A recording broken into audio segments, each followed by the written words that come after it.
Dzień dobry. W dzisiejszym globalnym przeglądzie ekonomicznym gospodarka Malezji rośnie.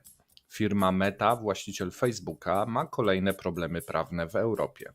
Chiny zobowiązują się do zakupu mieszkań i dokończenia wstrzymanych projektów mieszkaniowych. Microsoft prosi pracowników z Chin o przeniesienie się w obliczu napięć chińsko-amerykańskich.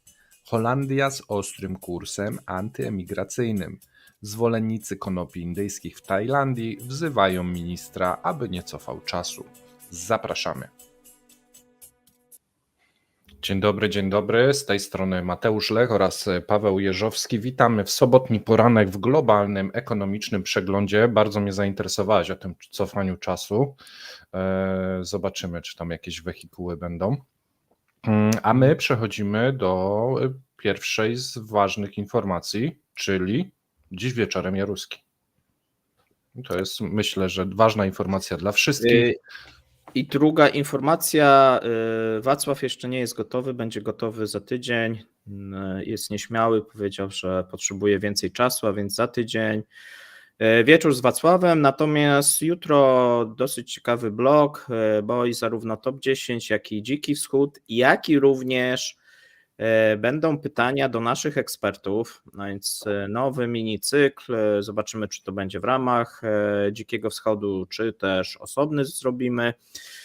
Zapowiada się w każdym razie dosyć długi wieczór, jeżeli chodzi o niedzielę, a więc rezerwujcie sobie czas mniej więcej od godziny 19, już od 19 do godziny 22. Zobaczymy, czy dam radę. Jesteś szalony, a dla tych, których interesuje dzisiejszy wieczór, wypatrujcie okładki z psem, takiej oto, proszę bardzo.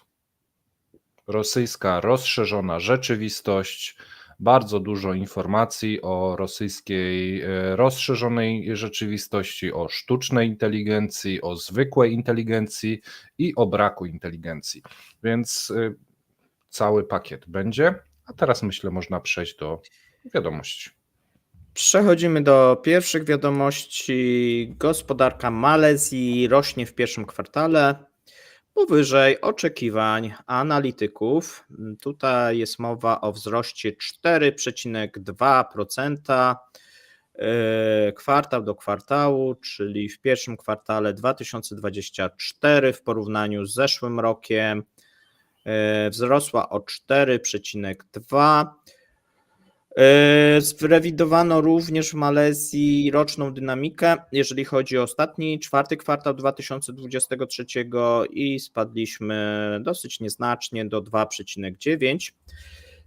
Mamy też dane dotyczące eksportu malezyjskiego. Eksport wzrósł, jeżeli chodzi o pierwszy kwartał 2024, o 2,2 w ujęciu rocznym. I to jest bardzo dobra informacja, ponieważ poprzednie kwartały, no to mieliśmy spadki tego eksportu, natomiast jest to pierwszy kwartał z tak, można powiedzieć, znacznym, wydawałoby się skromnym, ale jednak znacznym, jak na warunki w tym momencie Malezji eksport. I tutaj też są, wydaje się, dosyć dobre informacje, jeżeli chodzi o prognozy, ponieważ mówi się, że w przyszłości oczekuje się poprawy nawet eksportu, jeżeli chodzi o ten rok, czemu sprzyja utrzymujący się popyt. Jeżeli chodzi o partnerów handlowych, mamy takie wypowiedzi. W ujęciu kwartalnym, kwartał do kwartału też mamy wzrost tutaj w stosunku do czwartego kwartału. Po wyłączeniu danych sezonowych mamy wzrost o 1,4 i można powiedzieć, jest to odwrócenie w tym momencie trendu, bo w czwartym kwartale był spadek, jeżeli chodzi o te wartości kwartał do kwartału. Nadwyżka na rachunku obrotów bieżących, co też jest ciekawe, w Malezji wzrosła do 3,5 miliarda dolarów po gwałtownym spadku, jeżeli chodzi o poprzedni kwartał, a więc bardzo dobre informacje, jeżeli chodzi o te wskaźniki malezyjskie i pierwszy kwartał tego roku. Mówiliśmy, że jeżeli chodzi o ASEAN, to mamy tutaj dosyć znaczną poprawę, jeżeli chodzi o większość krajów. No i oczywiście dzięki temu również poprawa wskaźników Chin. Tak, ja tylko może dodam taką garść informacji, jeżeli ktoś nie jest miłośnikiem Malezji i nie wie, jak mniej więcej wygląda. PKB per capita 11,5 tysiąca dolarów, PKB niecałe 400 miliardów dolarów. Jeżeli chodzi o ludność, 33,6 miliona ludzi, więc taka troszeczkę mniejsza Polska. Chodzi o ludność. No, PKB połowę. Bliżej może nawet 1/3 już, bo Polska idzie. Idzie. Bo Polska tak idzie w górę. No i przechodzimy, słuchajcie, do następnej informacji. Tak. Zanim to, ja jeszcze chciałem tylko wspomnieć, że z Łukaszem przecież masz chiński cep, a tam tyle informacji, a nie wspomniałeś, tylko o wieczorze wspomniałeś.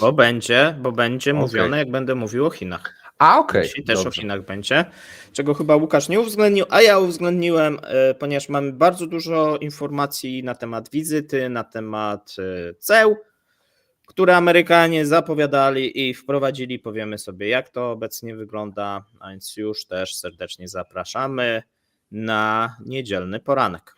A teraz przechodzę do drugiej wiadomości. Firma Meta, właściciel Facebooka czy Instagrama, ma problemy prawne w Europie, któryś raz już z kolei. Portale społecznościowe Facebook i Instagram zostaną zbadane pod kątem potencjalnych naruszeń unijnych przepisów dotyczących treści internetowych związanych z bezpieczeństwem dzieci.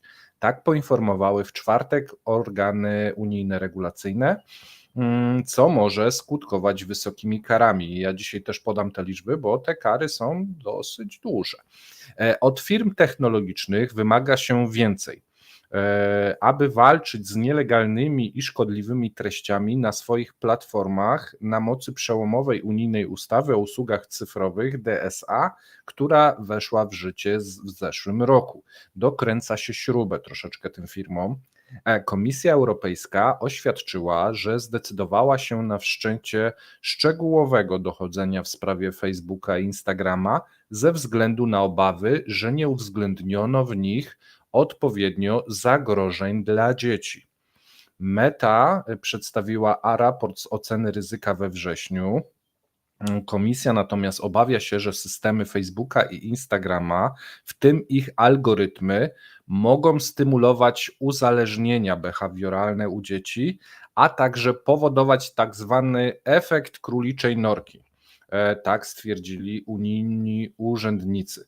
I wielu z Was pewnie zapyta, co to jest ten efekt króliczej norki. Ja też nie wiedziałem, ale poszukałem. Efekt króliczej norki ma kilka znaczeń. W psychologii jest to efekt znany również jako zstępująca spirala informacji. Opisuje tendencję do pogłębiania się w temat, który nas interesuje, zaniedbując inne aspekty życia. Nazwa podchodzi od analogii do królika, który podąża za tropem w dół norki, nie zwracając uwagi na otoczenie. Efekt ten może być spowodowany różnymi czynnikami. I tu są wymienione. Nadmierna dostępność informacji. W dzisiejszym świecie mamy łatwy dostęp do ogromnej ilości informacji, co może prowadzić do przeładowania informacyjnego i trudności w selekcji wiarygodnych źródeł. Algorytmy rekomendujące, i tu właśnie te zarzuty są dla Mety. Platformy internetowe i media społecznościowe często stosują algorytmy rekomendacyjne, które dostarczają nam treści spójnych z naszymi zainteresowaniami. Czyli jeżeli ktoś klika, nie wiem, kotki, no to mu podsuwa cały czas kotki. Jeżeli ktoś klika teorie spiskowe, no to podsuwa mu cały czas teorie spiskowe. Może to prowadzić do zacieśnienia się bańki informacyjnej i uniemożliwić nam poznanie innych punktów widzenia. Czyli jeżeli ktoś już zabrnie w takie różne teorie o jaszczurach i tak dalej, bardzo ciężko mu będzie znaleźć informacje całkowicie z tym sprzeczne, gdyż algorytmy będą mu cały czas podsuwać właśnie takie. Potrzeba ucieczki od rzeczywistości, to jest trzeci punkt króliczej, podążania za króliczą norą. Niektórzy ludzie nie mogą pogrążać się w internecie lub w innych formach mediów, gdyż mogą w ten sposób się uzależnić od uciekania od problemów i trudnych emocji w realnym życiu. I taki efekt może mieć dla nich negatywne konsekwencje. Zaniedbywanie obowiązków. Osoby pochłonięte efektem króliczej norki mogą zaniedbywać swoje obowiązki zawodowe, edukacyjne i rodzinne. Jeżeli wasze dzieci na przykład nie chcą odrabiać pracy domowej albo nie chcą iść do szkoły, bo scrollują social media, no to między innymi właśnie takie wykorzystane działanie psychologiczne tych social mediów zostało zastosowane. Problemy ze zdrowiem psychicznym, tu jest kolejne, nadmierne korzystanie z internetu, mediów społecznościowych może prowadzić do lęków, depresji i problemów ze snem. Jeżeli ktoś czyta, że świat się kończy, że za chwilę kometa i wiecie, no to później może to się odbić na jego psychice. No i polaryzacja społeczeństwa. Efekt króliczej norki może pogłębiać podziały w społeczeństwie, ponieważ ludzie mają ograniczony kontakt z informacjami i innymi punktami widzenia, które różnią się od ich własnych. I mamy wzorowy przykład naszej plemiennej wojny, na której politycy grają już wiele, wiele lat. Jeżeli się wpadnie w jeden wir, no to się widzi tylko takie informacje, nie widzi się tych innych, no i mamy polaryzację. Ponadto komisja jest również zaniepokojona metodami zapewniania wieku i weryfikacji wprowadzonymi przez Meta. Obawy organu regulacyjnego dotyczą dostępu do dzieci, to znaczy dostępu dzieci do nieodpowiednich treści. I Meta to już jest jej któryś problem prawny. Co kilka miesięcy czy co kilka lat pojawia się jakiś zarzut co do tej korporacji. I teraz tak, naruszenia tych nowych wytycznych DSA mogą skutkować karami finansowymi w wysokości aż do 6% rocznego światowego obrotu.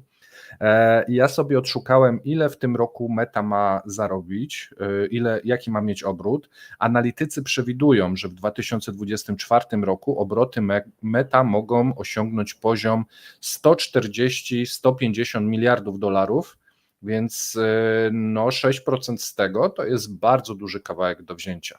No i Paweł wrócił z głosem. Masz coś do powiedzenia? Podążasz za króliczą norką w króliczej norce z informacjami? Nie, to jeszcze czasami czytam inne informacje z innych krajów niż Rosja, więc chyba nie. A my przejdziemy do tematu, o którym troszkę więcej powiemy już jutro w chińskim CEP-ie, natomiast stwierdziłem, że warto w globalnym również o tym powiedzieć, ponieważ Chiny ogłosiły w piątek plany zakupu przez samorządy lokalne niektórych mieszkań i zapowiedziały podjęcie zdecydowanych wysiłków na rzecz dostarczenia niedokończonych domów w ramach nowej rundy środków mających ustabilizować sektor nieruchomości dotknięty kryzysem. Wcześniej nowe dane wskazują na najszybszy spadek cen nowych domów od ponad 9 lat. No i tutaj ten stan branży nie jest za dobry. Dlatego rząd próbuje dosyć, że tak powiem, w ostatnim może momencie reagować. Podjęte wcześniej działania w ciągu ostatnich 2 lat nie przyniosły poprawy w sektorze nieruchomości. Wicepremier Li Feng powiedział podczas spotkania internetowego z innymi władzami, że samorządy lokalne mogą zacząć kupować domy po rozsądnych cenach. I tutaj troszeczkę więcej na temat tych zakupów, natomiast jak się zachowała chińska giełda? Chiński indeks nieruchomości podskoczył o ponad 4%, no i tutaj wskazuje się na pozytywny i zachęcający kierunek, że rządy i samorządy wkraczają w zakup zapasów mieszkaniowych, no i jest taka nadzieja, że być może ten trend spadkowy uda się zatrzymać, no i nie pęknie ta bańka spekulacyjna, która narasta od wielu lat w Chinach. Dobre nastroje jednak kontrastują z trudną rzeczywistością, co uwypukliły piątkowe słabe dane dotyczące właśnie rynku mieszkaniowego oraz rozprawa sądowa w Hongkongu dotycząca petycji mającej na celu likwidację znajdującego się w trudnej sytuacji Country Garden. W tym momencie mamy rozprawę odroczoną do 11 czerwca, natomiast sytuacja dewelopera, można powiedzieć, jeżeli nie jest zła, to jest fatalna. W tym momencie ceny nowych domów spadły w kwietniu, 10. miesiąc z rzędu. Co prawda cały czas to jest taki spadek symboliczny. Mówimy tutaj o 0,6% miesiąc do miesiąca. Natomiast to jest gorszy wynik niż w marcu. W marcu było 0,3. Osobny zestaw danych pokazał również, że inwestycje w nieruchomości w pierwszych 4 miesiącach spadły prawie o 10% w porównaniu z rokiem poprzednim. Sprzedaż nieruchomości według powierzchni w okresie styczeń-kwiecień odnotowała również spadek. No i tutaj, jeżeli popatrzymy na powierzchnię, no to słuchajcie, spadek o 20% rok do roku. Podczas gdy liczba rozpoczętych nowych budynków, no i znowuż fatalne dane, 25% mamy spadku. Przepraszam, jeżeli to chodzi... inwestycje spadły o 10%, ale jeżeli chodzi o metraże, to 20%, tak? Tak, Okay. to po prostu mniejsze, wiesz, nie? Budują mniejsze mieszkania, okej. No tak, na przykład, tak, tudzież kupują i tak dalej. Jeżeli popatrzymy na pozyskane pieniądze, i tu chyba moim zdaniem jest najgorsza sytuacja, bo o 25% deweloperzy pozyskali mniej funduszy niż w zeszłym roku i to jest, wiesz, bo jeżeli mają rozpoczęte... Tąpnięcie, no. No i to może wskazywać na po prostu spadający popyt na te mieszkania i może zwiastować po prostu zniżki, no bo w którymś momencie deweloperzy staną przed takim dylematem, czy utrzymywać te pustostany i czekać na chętnych, czy też próbować wypchnąć, no bo być może sytuacja, jeżeli chodzi o płynność, będzie dosyć trudna i trzeba będzie tą płynność ratować, wyprzedając po niższych cenach nieruchomości. I wtedy samorządy mają okazję kupić to, ale to jest... Po dobrej cenie, ale wiesz... Ale zaraz, ale to jest bullshit. okazja, czy to jest przerzucenie odpowiedzialności na część państwową, bo te mieszkania dalej się nie będą sprzedawały na przykład. One są za drogie. No właśnie, nie? One są za drogie, powiedzmy sobie, i ta bańka narastała i teraz trzeba z tego wyjść. Nie jest to miękki sposób na rozładowanie bańki, czyli teoretycznie deweloperzy dostają taki złoty spadochron, że kupują to... No ale wiesz, co samorządy dalej z tym zrobią? No będzie dotowanie samorządów pewnie państwowo, ale nie będzie dotowania deweloperów. W sensie, tak, wiesz o co chodzi, bo jakbyś miał taką akcję, zapłacimy deweloperom, no to by było oburzenie społeczne. A jak może samorządy wykupią i później dotowanie samorządów, to jest jakieś takie miękkie obejście może polityczne. Tak to się mi kojarzy, nie wiem, zobaczymy. Nie? Wiesz co, problem jest, jeżeli chodzi o samorządy, bo samorządy są zadłużone w tym momencie na 8 bilionów dolarów. Więc najprawdopodobniej jakiś plan pomocowy do samorządów i tak będzie musiał być zrealizowany. Bo ludzie tego oczekują.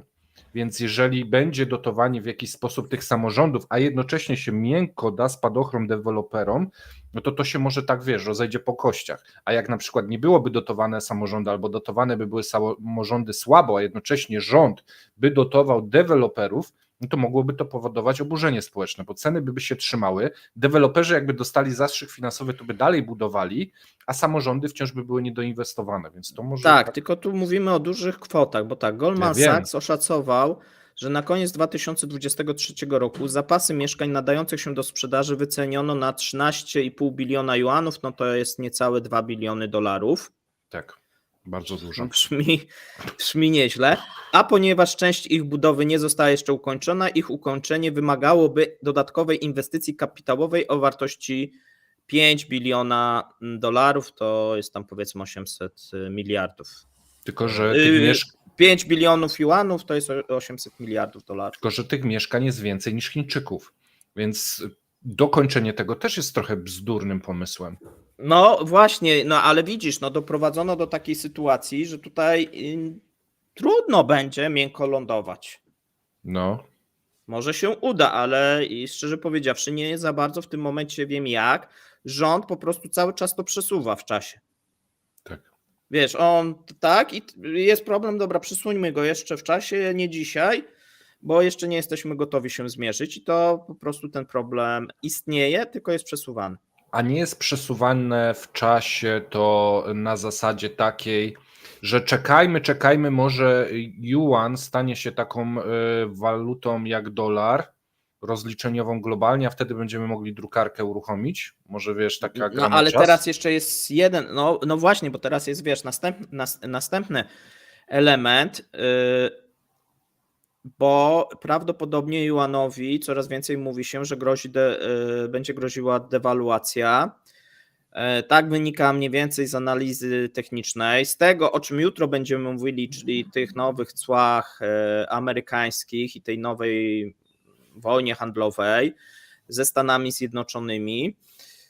No i mając na głowie ten problem z nieruchomościami, wiesz, nie wiemy, jak ten Drukarka. rynek się zachowa, jeżeli na przykład nastąpiłaby gwałtowna dewaluacja juana, tak? Bo to z jednej strony mogłoby pomóc, z drugiej strony mogłoby zaszkodzić. Wiesz co, bo wyobrażam to sobie w ten sposób. Skupujemy te nieruchomości, czy ratujemy w jakiś sposób przemysł, czy te budownictwo, później uruchamiamy drukarkę, licząc na to, że przez rozliczenia międzynarodowe ten yuan będzie się w miarę trzymał, nie wiem, tak jak dolar, że wiesz, tam drukują, ale przez to, że on ma, wiesz, jakieś bardzo dobrą pozycję na świecie, to nie wygląda to tak źle, mimo że drukują mocno. Nie wiem, może Chińczycy liczą na jakiś taki schemat? Nie wiem, no to takie... Wiesz co? No Czy już na nic nie liczą i grają na czas po prostu? Nie, grają na czas, liczą na poprawę wskaźników, jeżeli chodzi o eksport, popyt wewnętrzny, o czym też jutro będziemy mówić. No tylko, że mamy takie mieszane dane, bo mamy z jednej strony, że tak, produkcja rośnie, ale stany magazynowe cały czas rosną, konsumpcja rośnie, ale sporo mniej niż rząd i analitycy zakładali. Czyli To jest, wiesz, ja dalej nie rozumiem tego, jak można pompować ceny mieszkań, które idą szybciej niż wypłaty i możliwości konsumpcyjne. Kończy się to tak, że ludzie mają coraz mniejsze możliwości konsumpcyjne i to się dzieje na całym świecie. Po prostu mieszkania... no i wtedy jest najczęściej bańka pęka, jest korekta, spadają te mieszkania o kilkadziesiąt czy nawet kilkaset czasami procent i rynek, że tak powiem, się sam reguluje, tylko że w tym przypadku Tylko, że mamy od pęknięcie wielu lat na całym świecie niedopuszczanie do pęknięcia tej bańki. w wielu obszarach, tak, natomiast no mieliśmy właśnie taką sytuację przecież w Stanach Zjednoczonych wcześniej, mieliśmy też w Polsce sytuację, że gdzieś ta bańka spekulacyjna, która była wcześniej pompowana, pękła. Ona nie była jakaś w przypadku Polski duża, no ale to powróciło tak do wzrostów.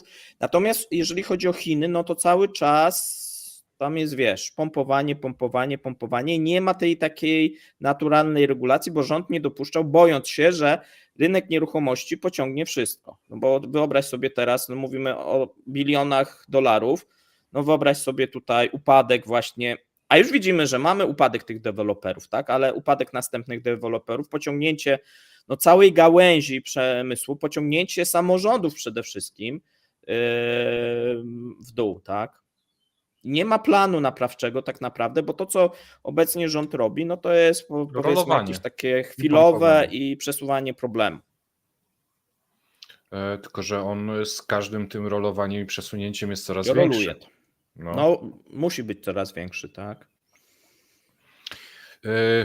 To wiesz, jeszcze jakby te mieszkania nawet spadały, ale spadałyby o kilka procent i tak miesiąc, wiesz, tak mielibyśmy trend spadkowy, ale te firmy by jakoś się utrzymywały, no to może by się to w którymś momencie samo zatrzymywało. Natomiast no nie wierzę, że wiesz, że te spadki, bo oni blokują te spadki, że te spadki tak nieznaczne, no powodują to, że cały czas wisi na tobie po prostu ten balon z wodą i ty czekasz cały czas, że może jeszcze nie teraz, nie?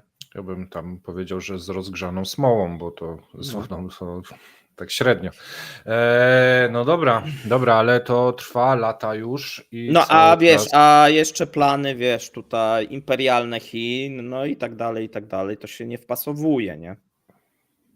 No No. tak. Natomiast Chiny nie mają takiej pozycji jak Stany Zjednoczone i mogą luzować sobie, dlatego że no nie mają takiej pozycji w rozliczeniach międzynarodowych, nie? Właśnie dlatego mówię, że może to jest rolowanie i gra na czas z myślą, że może ta pozycja będzie rosła i kiedyś tam za 5 lat czy 10 lat, jak nam się uda utrzymać tę bańkę, aby się zmieniły, wiesz, te przepływy globalne i udałoby im się utworzyć tą oś w wielobiegunowym świecie, to wtedy by mogli uruchomić Wiesz, to raczej drukarkę. bardziej wygląda na to, jak często, bo często się mówi, że Chiny tak myślą, wiesz, dekadami do przodu, co pokazuje, że może czasami myślą, ale czasami nie myślą. I to jest przykład, że zachowują się tak jak inne rządy na Zachodzie. W przypadku rządów na Zachodzie byłoby to normalne, no bo za 4 lata kto inny będzie rządził, to on się będzie martwił, tak? Dotrwajmy tylko do końca tej kadencji, nie wiadomo, czy nam się uda wygrać następne wybory i tak dalej, i tak dalej. Czyli to przesuwanie na Zachodzie jest naturalne. Tak? Może W Xi przypadku sobie Chin, przemyślał, że ma tę 70 na karku i że się uda rolować jeszcze dyszkę. A później co go to obchodzi? no może też tak być, natomiast no jest raczej takie myślenie, dobra, przesuńmy, bo teraz przecież są tak ważne tematy, zróbmy tak, żeby jakoś to było i żeby nam to, bo wiesz, wybuchnięcie takiego problemu może zagrozić również, co się wydaje w tym momencie niewyobrażalne, pozycji, dlatego to jest tak ważne, pozycji samego cesarza, tak? No Bo tak. nagle mogą się pojawić, wiesz, głosy, których nie było, krytykujące i Że tak dalej, i jednak tak dalej. te dekady, w których i on mógł coś zrobić No mógł coś zrobić i nie dużo zrobił. szybciej. Tak. No, No oczywiście. tak. No dobra, przechodzimy do następnego tematu, ale niekoniecznie wychodzimy z Chin. Natomiast pracownicy Microsoftu być może wyjdą, przynajmniej część. Microsoft prosi część pracowników z Chin o przeniesienie się w obliczu napięć chińsko-amerykańskich. Zwracają się do pracowników zatrudnionych w Chinach, aby rozważyli przeniesienie się poza Chiny. Tak podała w czwartek firma w obliczu napięć w stosunkach chińsko-amerykańskich w związku z wyścigiem o najnowocześniejsze technologie. Waszyngton próbuje ograniczyć dostęp Pekinu do zaawansowanych chipów stosowanych w zastosowaniu sztucznej inteligencji, uzasadniając to tym, że może je wykorzystać do wzmocnienia armii kraju, wywołując napięcia, które wywarłyby presję na amerykańskie firmy. I teraz tak, według dziennika Wall Street Journal, który jako pierwszy ogłosił tę wiadomość, Microsoft prosi około 700-800 osób zajmujących się uczeniem maszynowym i innymi pracami związanymi z przetwarzaniem w chmurze o rozważenie przeniesienia. Zapewnienie możliwości relokacji jest stałym elementem zarządzania naszą globalną działalnością. W ramach tego procesu udostępniamy wybranej grupie pracowników opcjonalną możliwość przeniesienia. Tak oznajmił rzecznik firmy w oświadczeniu przesłanym pocztą elektroniczną, nie podając dokładnej liczby pracowników, których to dotyczy. Rzecznik powiedział również, że Microsoft pozostaje zaangażowany w Chinach i nadal będzie tam działać, a także na innych rynkach, czyli mowa trawa rzecznika taka klasyczna, jak w każdej korporacji. Producent systemów Windows należy do firm amerykańskich, które są najbardziej obecne w Chinach. Weszli na rynek w 1992 roku i posiadają duże centrum badawczo-rozwojowe w Chinach. Pracownikom, głównie inżynierom narodowości chińskiej, na początku tego tygodnia zaoferowano możliwość przeniesienia się do Stanów, Irlandii, Australii lub Nowej Zelandii. No i to taka informacja. Ty pracowałeś jednej z Kiedyś coś pracowałem. takiej korporacji, może nawet tej. No. Jak to wygląda z tymi Może. przeniesieniami? Jakbyś nam tam zdradził Ale troszeczkę co, że zaplecze. ja się nie przenosiłem z Chin, więc nie wiem. Okej, ale dostawałeś możliwość, a to pan się przeniesie tu do Irlandii może, albo Tak, jest dosyć łatwa. Możesz aplikować na dowolne stanowisko w innym kraju. Mhm. Taka polityka wewnętrzna. Nie może tu być powiedzieć. wymagane, znaczy jest polityka najczęściej tych korporacji amerykańskich, że nie może być wymagane, żebyś pochodził z danego kraju, więc musi być to równe traktowanie i bardzo często są osoby, które właśnie są z innych krajów, począwszy od głównych prezesów, skończywszy myślę, że na specjalistach. Oczywiście to nie jest tak, że większość jest, tak, to jest powiedzmy tam, nie wiem, 10-20 może procent zespołu, natomiast bardzo, bardzo często to jest i takie różnego rodzaju możliwości korporacje na pewno ci ułatwiają, jeżeli chciałbyś sobie gdzieś indziej żyć. Myślisz, że dużo z tych pracowników z Chin będzie chciało opuścić Chiny? Tak. Okej. Tak, dlatego że wiesz, będzie pomoc przy przeniesieniu rodzin, będzie pomoc też, jeżeli chodzi o takie, wiesz, prozaiczne rzeczy, szkoła, przedszkole. Pytanie jest, wiesz, gdzie się przeniesieni, no bo mogą się na przykład przenieść do Singapuru i wtedy ta jest łatwiejsza, tudzież nawet jeżeli się przeniosą do Malezji, no to też będzie To znaczy łatwiej. tu zaoferowano im Stany Zjednoczone, Irlandię, Australię i Nową Zelandię. Może tam są, wiesz, jakieś oddziały odnośnie tej sztucznej inteligencji, bo to chyba ten dział... Jeżeli tak, no to pewnie tak, no bo to chociaż często jest też tak, że możesz pracować dla danego działu z innego kraju. Czyli podlegać działowi amerykańskiemu w wielu korporacjach, nie?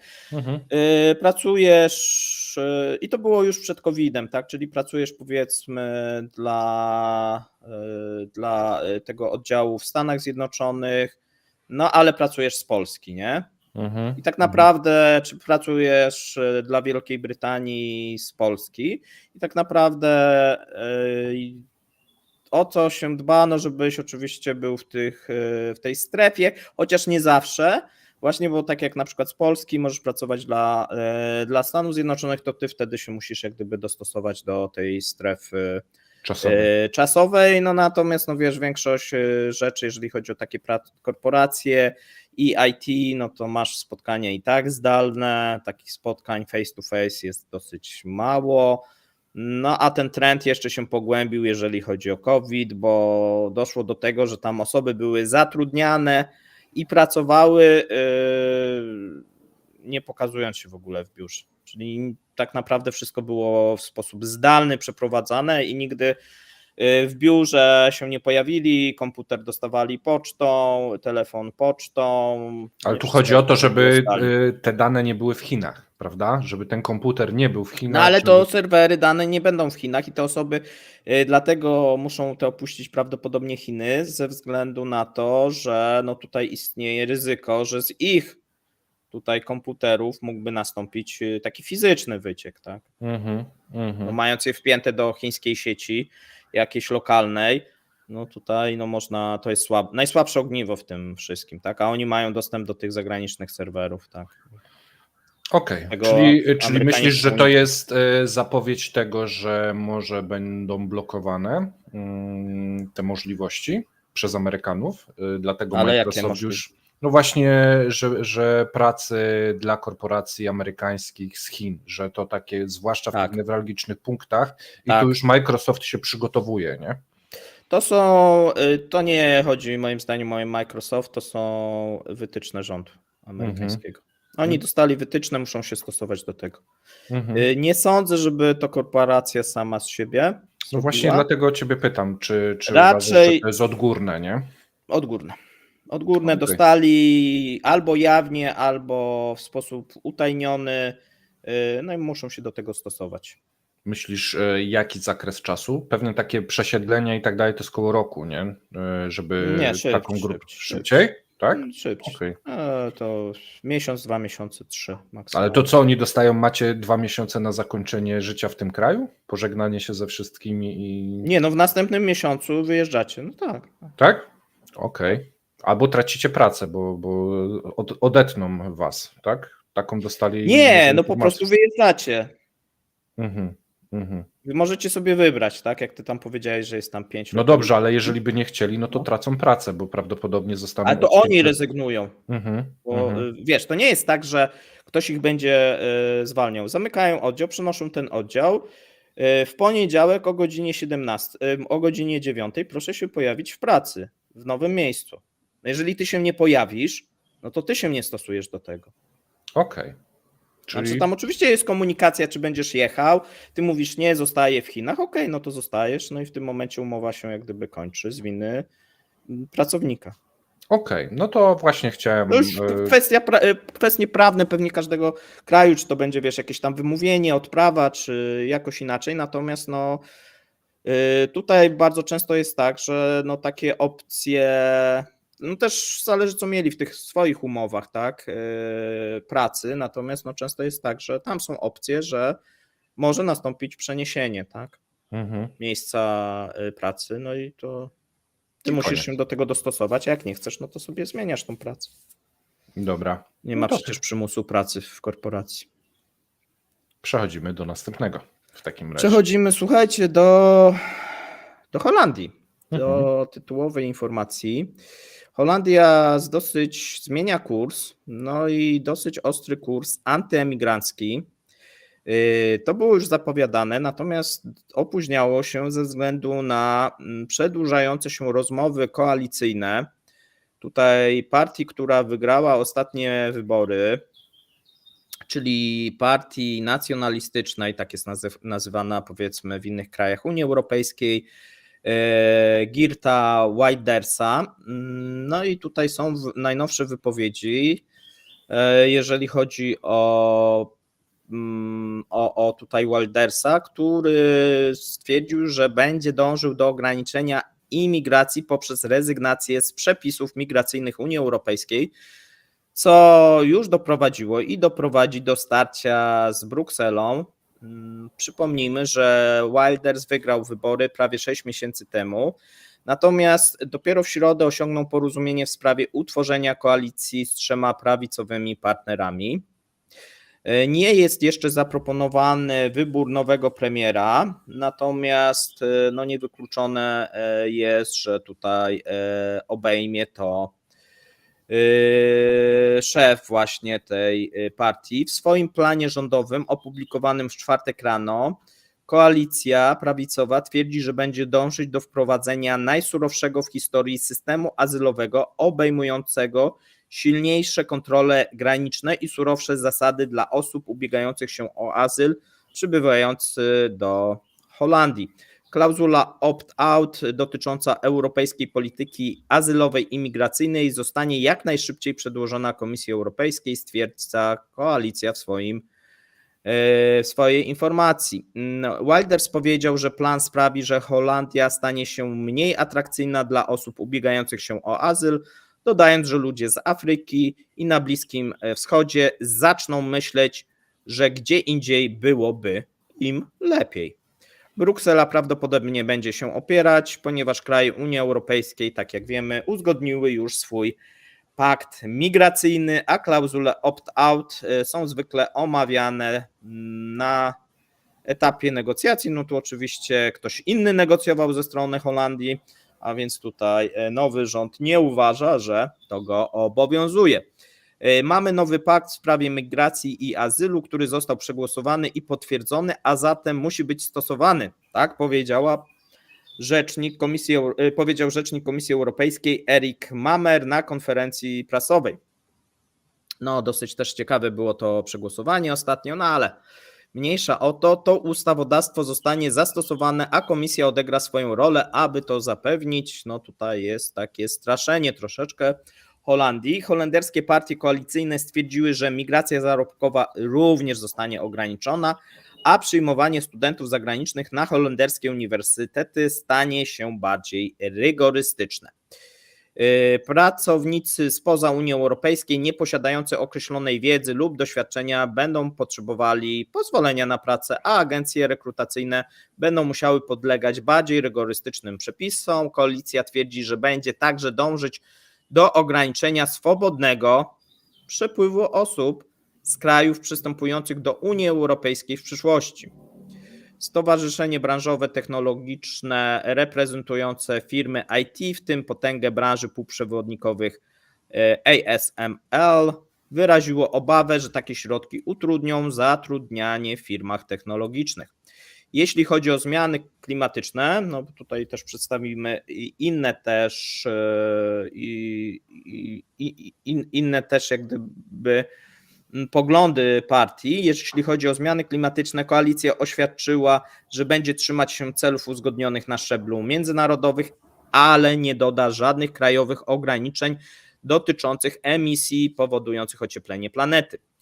Zwiększona zostanie według koalicji produkcja gazu podmorskiego na Morzu Północnym, a rząd będzie kontynuował plany budowy 4 reaktorów jądrowych w nadchodzącej dekadzie. No, to dosyć ciekawe zapowiedzi. Nowy rząd planuje także cięcia wydatków o 14 miliardów euro do 2028 roku, w tym cięcia 2,5 miliarda euro na pomoc rozwojową, miliard euro na pensje rządowe i 100 milionów euro na budżet nadawcy publicznego.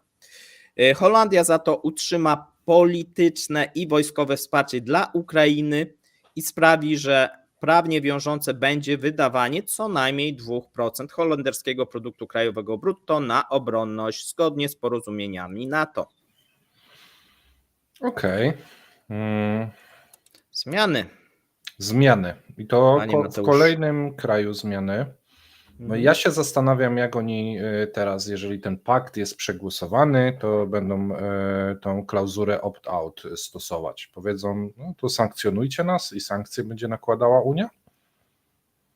Nie wiemy, zobaczymy. Krajów, które... Bo to jest teraz, wiesz co, jeżeli zaczną się takie opt-outy w każdym kraju, który wygra wybory, partia, która nie chce mieć migrantów u siebie, no to komisja będzie miała problem. No wiesz, jeżeli się wprowadza ten pakt migracyjny tylnymi drzwiami, tak. Omijając prawa weta, no to tworzy się pewien problem, tak? Bo jeżeli by próbować to przyjąć zgodnie, tak jak wcześniejsze, różnego rodzaju ważne jednak ustawy obowiązujące dla danych krajów w normalny sposób, no to pewnie zostałoby to zawetowane. Natomiast jeżeli się robi różnego rodzaju sztuczki, no i próbuje się to przepchnąć kolanem czym wejdzie, łokciem, kolanem czym wejdzie. No to moim zdaniem jest to łamanie jednak tej praworządności, na co Unia się wielokrotnie powołuje, no i jak gdyby skoro Unia to omija, no to pewnie rząd holenderski ze względów bezpieczeństwa na przykład powoła się i wprowadzi różnego rodzaju ograniczenia i zacznie to realizować. Też znacznie pewnie znajdzie jakiś wytrych, jeżeli chodzi o to prawo. Słuchaj, czasem jest tak, że jakiś mały kamyczek powoduje lawinę i te ustawy migracyjne, te przepychanie kolanem, myślisz, że to jest przyczynek do za kilka lat, nie wiem, rozpadu Unii? W takim kształcie, w takim systemie, jak teraz to działa? Wiesz co, te kraje coraz bardziej się buntują. Wiesz, no tu no nie za bardzo jest jakiś rozpadu nie, no ale mamy różne interesy, tak? No Unia Europejska nie jest monolitem. Tak. Mamy, co innego chcą kraje południa, co innego chcą kraje północy, co innego chce flanka wschód, a wschodnia. co innego zachód, tak. No i jeżeli wiesz, no i też jest taki moment, że mamy osłabioną Unię Europejską, brak silnego przywództwa, no wcześniej mieliśmy to przywództwo Niemiec, no które akurat do niczego dobrego też nie doprowadziło, natomiast było. Teraz w tym momencie mamy bardzo słabą pozycję kanclerza Scholza, mamy Macrona, no, który ma lepszą pozycję, no ale nie na tyle, żeby narzucać pozostałym krajom jakąś też wizję i kierunek. Trochę skompromitowała się też ta wizja, która do tej pory była lansowana w Unii Europejskiej. Spada konkurencyjność, no jest dużo problemów i nie ma jak gdyby żadnego pomysłu, jest tylko brnięcie, powiedzenie my nie popełniliśmy błędów, to wszystko Wiesz jest co, okej, troszeczkę idźmy mamy dalej. tak jak w Chinach. Tu mówiliśmy, że błąd z tym No rynkiem inne problemy. Inne problemy, ale brnięcie i pójście w zaparte dalej w ten sam styl. No ale tu wiesz, tu też może wynikać z tego, że to ktoś inny będzie rozwiązywał, tak jak powiedziałem, czyli wiesz, zobaczymy jaki będzie też wynik do parlamentu, zobaczymy jakie będą też wyniki następnych wyborów w poszczególnych krajach, zobaczymy kto będzie rządził na przykład w przyszłym roku, jeżeli chodzi o Niemcy, tak, bo tutaj też może się sporo zmienić, zobaczymy jak silne będzie na przykład AfD. Pewnie do rządu nie wejdzie, no bo to trudno sobie wyobrazić, natomiast no mocne AfD no też będzie musiało spowodować, że to CDU, które pewnie wygra wybory, no będzie musiało tą politykę niemiecką zacząć korygować, tak, a jeżeli zacznie, no to może się okazać, że no to zostanie Francja, tak, która gdzieś tam najdłużej ma do tych wyborów, no a poszczególne kraje no coraz będą odchodzić od tej polityki, którą zaproponowała kanclerz Merkel. Nie tylko ona zresztą. Tak. Jeżeli chodzi o te pakty migracyjne i ten kierunek. No i oczywiście mamy to południe, mamy Włochy, którym zależy, żeby przenieść ten problem i rozłożyć na poszczególne kraje, tak, no bo to wiesz, oni, że tak powiem, są na tym punkcie krytycznym. Zobaczymy też, jak wyjdzie budowa i uruchomienie tych ośrodków w Albanii, no bo może się na przykład okazać, że to będzie wielki sukces, tak? Co by mogło, no ja nie sądzę też, ale wiesz, ja nie sądzę, że to się zakończy jakimś wielkim sukcesem, bo znając jak gdyby korupcję i różne no to za moment tam nikogo nie będzie, no bo trzeba by pilnować tych azylantów, nie pilnować wiem, tych, co pilnują, żeby ich nie wypuszczali za pieniądze. No tak, no bo wiesz, tak, no trudno sobie wyobrazić, że będziemy robili jakieś obozy takie koncentracyjne dla tych uchodźców w Albanii, nie? No tak. Powiem ci, niesamowicie ciekawe czasy nadchodzą ze wszystkich stron. Przejdźmy może do następnej informacji. Szef obrony USA planuje spotkać się z chińskim odpowiednikiem w Singapurze. Tak mówią amerykańscy urzędnicy.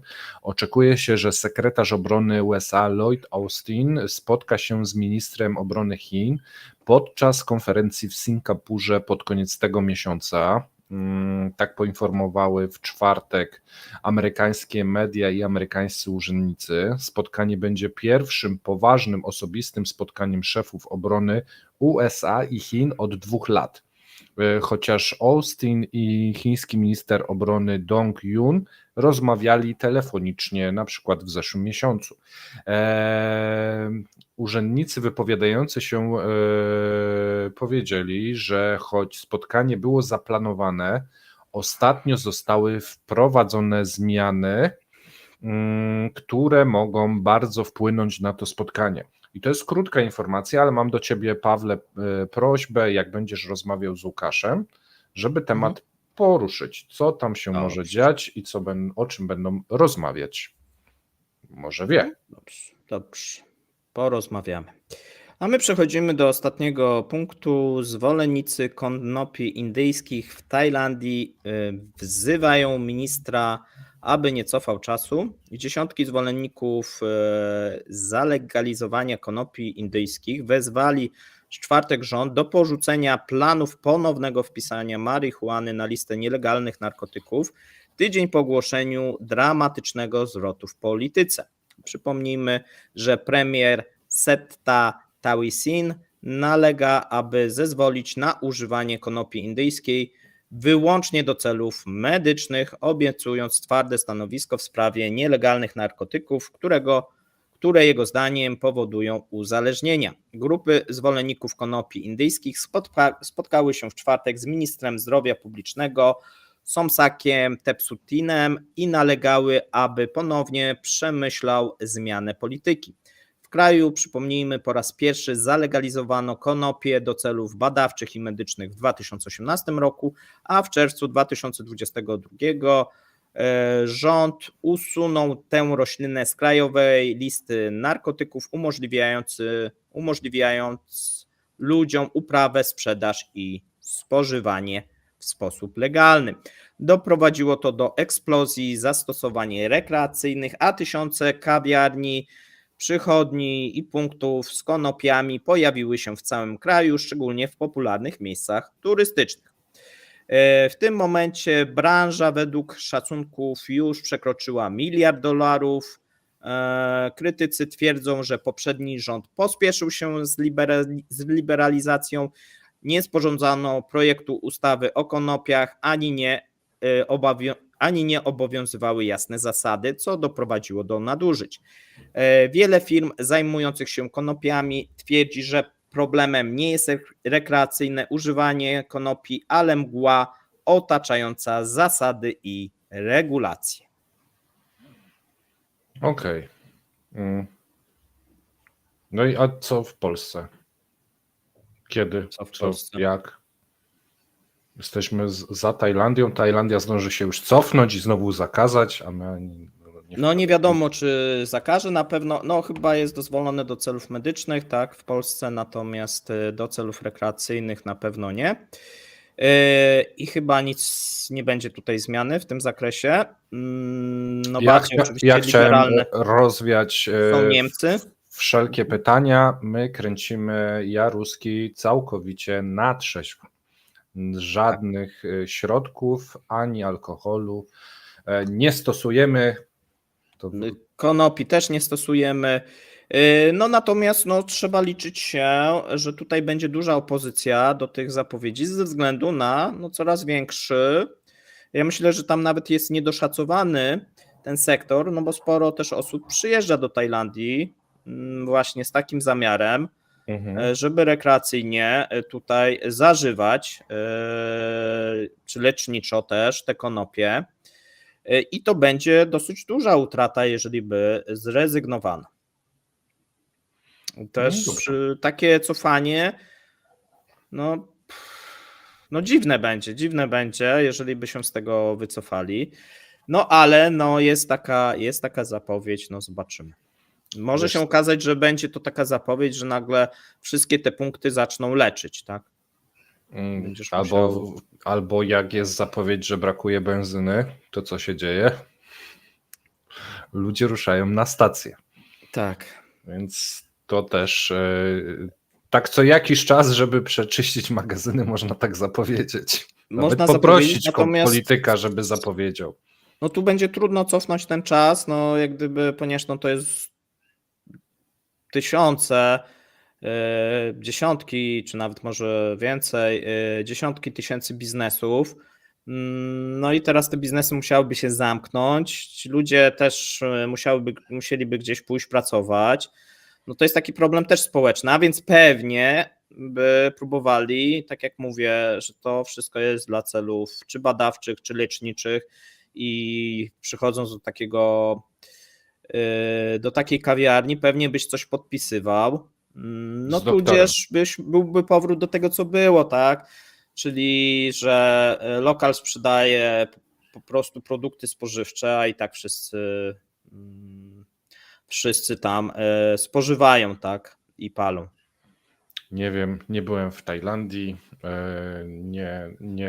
nie jest to mój świat, ani jeżeli chodzi o region, ani jeżeli chodzi o używki, ale wy możecie się wypowiedzieć, co o tym sądzicie w komentarzach, dajcie znać, który z przygotowanych materiałów wam się najbardziej podobał.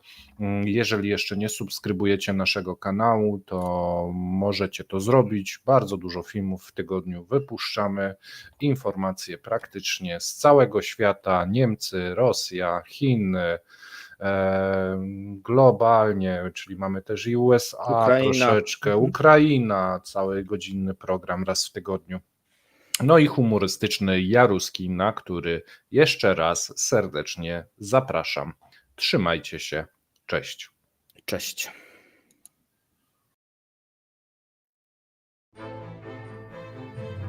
Dziękujemy za obejrzenie materiału do końca. Zapraszamy kolejnego dnia. Trzymajcie się. Cześć.